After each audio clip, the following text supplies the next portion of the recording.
Hello everyone, Josh first back again bringing you guys some more Illusion Connect, and today we're going to be talking about the new hero and if she's worth summoning for, or if you should go ahead and hang on to those tickets. Now, as we always do in the past, when we do our summon or skip videos, it's always mostly geared towards free to plays, but I will discuss it from a whale's perspective as well, for those of you who are, of course, spenders in the game. So let's go ahead and first go to where she is located. So if you go to summons, there she is. The selected tactic banquet dinner. Her name is Gemmy. She's an SSR. She is a DPS type character. Now she is in a select summon banner. And what that means from a normal summoning banner is if you do a multi-summon at least twice, you're guaranteed to get at least one SSR. That does not mean you're going to get Gemmy. You might get one of the other SSRs in her banner. So let's go ahead and take a look at her banner really quick. You'll see that there is Gemmy, Ashwaya, I always mess that up, Miyuki, and Yuffie. Now, Yuffie and Miyuki are both amazing units. Gemmy, quick little spoiler alert before we get into it, she's also very, very good. She's not an OP unit. I don't believe she's even on that level of Miyuki, let alone Katsumi, but she's still very, very good. But that Ashwaya in that banner, you know what I'm saying? She's one of the lesser tier SSRs. That's something that you really don't want to pull, especially if you're free to play. So, yeah, 3 out of the 4 of the units aren't too bad. Of course, there's a 40% rate up for her in the Select Summon banner.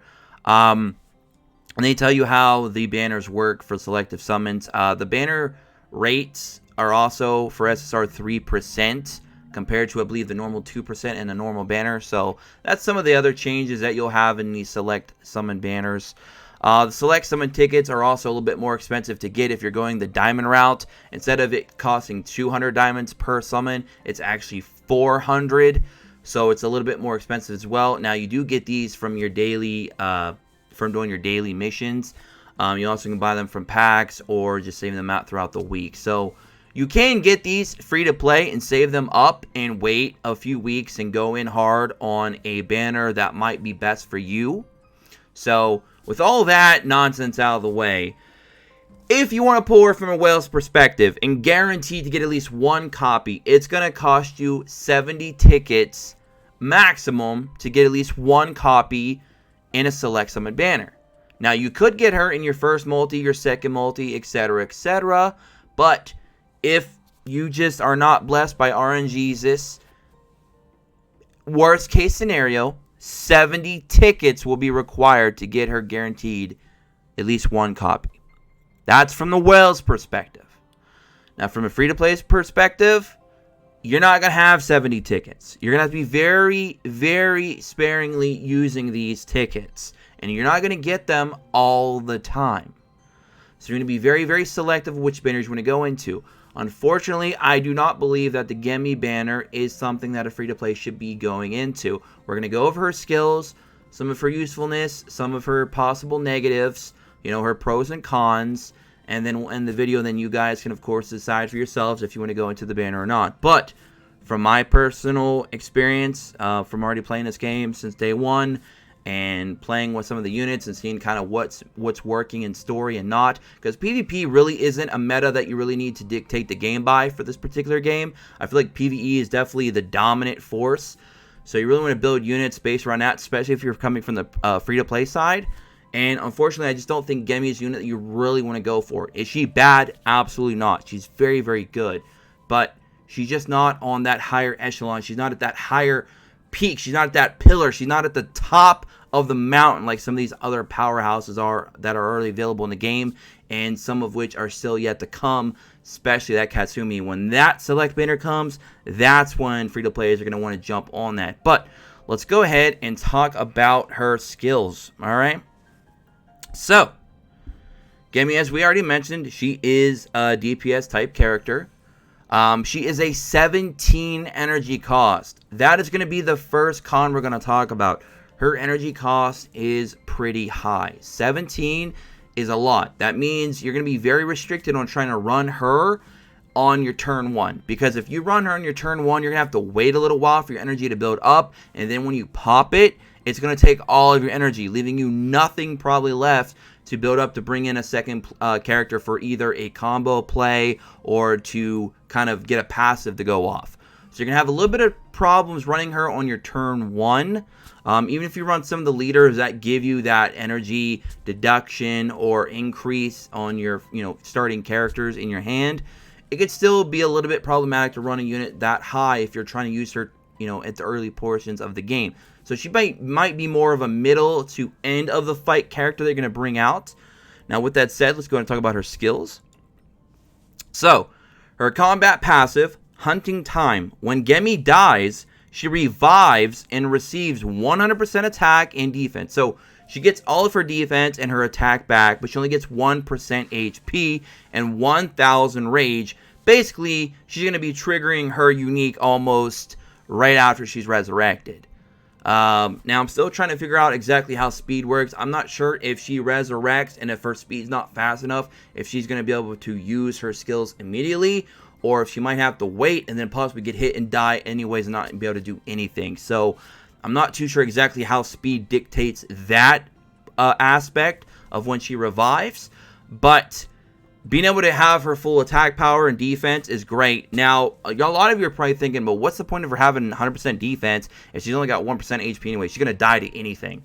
Well, the concept of this would be if you have a healer that's ready to be in play and you time it correctly, or you have her in a location on the board where she's potentially not going to get hit when she's revived because maybe they're not running AoEs, maybe they're running a lot of single targets, or they only have single targets left, and you have a taunt perhaps, a lot of different variables involved, then you might be able to heal her up, and then basically it's almost like you're using her again at her full potential for free.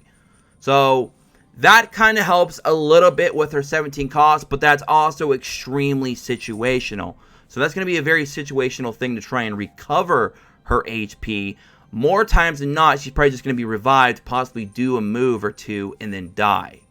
Depending on how you place her on the board, you're going to have to be very strategic of how you place her, because you're going to want to utilize that passive, because you want to utilize every passive, every character you play in your team. If you're not using passives, you're just wasting their slots on the team. So you want to be very, very careful with that. But it's still a very interesting passive, a revive with damage output. Her rage is already at 1,000. Pretty interesting stuff there. So that's her passive. Now let's go ahead and go over here to her unique. This is what you're going to be using most of the time with these units in this game. Gemmy deals damage equal to 420% of attack, which is kind of, I won't say it's one of the higher tier, because I've seen ones that are like 480+%, but 420 is kind of middle of the road. I'd say a little bit above average, so really good single target damage right there. Plus an additional damage equal to 12% of the target's current HP. The additional damage does not exceed 300%. So basically, you can hit with her for a maximum of 720% of her attack on a single enemy if you're able to, completely peek out that additional damage. Now, the higher you get your attack for your character, the higher that damage will become. Obviously, it'll still always be 720 max, but the range of that damage can go up higher if, of course, you give her you're running her with a buffer of some sorts or anything else that's raising her attack initially. Plus, of course, you want to run with gear. So depending on how high you push her attack, how much damage you're actually going to be able to squeeze out of that. So 720 potentially in a single target is pretty high. Now, the problem with that, though, is you're not going to be able to make use of that full 300% often, because that's going to really depend on how much HP an enemy has that you attack. Now, for boss fights that have like 300, 500, a million HP or whatever in the way later stages of the game, yeah, she's going to be an actual single target monster. But here's my problem. You're not going to be able to just keep spamming her on the first turn like you would with a Saya or a Pan, which is a little bit unfortunate, because that's when the leaders are going to be at their maximum HP. So their current HP will be maxed out, which will allow you to have a greater chance of fully using that 300% additional damage. So you might not always, like I said, be able to use that full 300%. So you're seeing here, she's a bit situational with her passive and a bit situational with her damage potential and her unique. It's really all going to depend on the situation. So that can kind of be a little bit of a negative for a lot of players, especially free-to-plays that are going to be using her, if they even get her, at probably a 3-star, potentially 4-star if they're lucky. So you're not going to be able to completely maximize her single target damage, and she doesn't really offer much else to your team outside of just being straight damage. So in my personal opinion, I just don't think free-to-play should be going for this unit. She's not bad. She looks like a single target beast if you get her in the right situation with the right team, the right setup, and you get her built up. So right now, she's kind of a whale-only character, I would say. But again, it's up to you at the end of the day, but that is my analysis on the character. She's solid, but I don't feel that she's warranted for going into right now as a free-to-play. Her other 2 skills, her special Bloody Slice. Gemmy deals a damage equal to 165% of attack to a single target and randomly increases one allied partner's lifesteal rate by 20%. It being random, I don't like it. I don't want more RNG on RNG. Because again, more situational things are happening. Now, if you only have her on the board with another character, then obviously you know who's going to get that buff. But again, it's just super situational. And the effect lasts the entire battle and cannot stack. The cast rate for that is 15%. And then she just has 105% single target damage. So that is Gemmy, ladies and gentlemen. Very interesting character artwork as well. Some of you are probably like, huh? Very, very interesting indeed. But yes, so my analysis of her, my conclusion for her is summon or skip free-to-plays. Hell no. Whales, obviously you're going to do what you're going to do, right? But that's the way I see it with Gemmy. I just don't feel that she's a unit you should go for free-to-plays, like I said.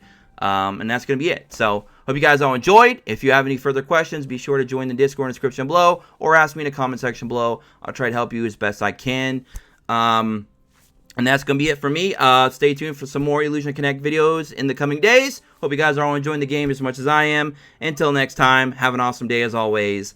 Peace.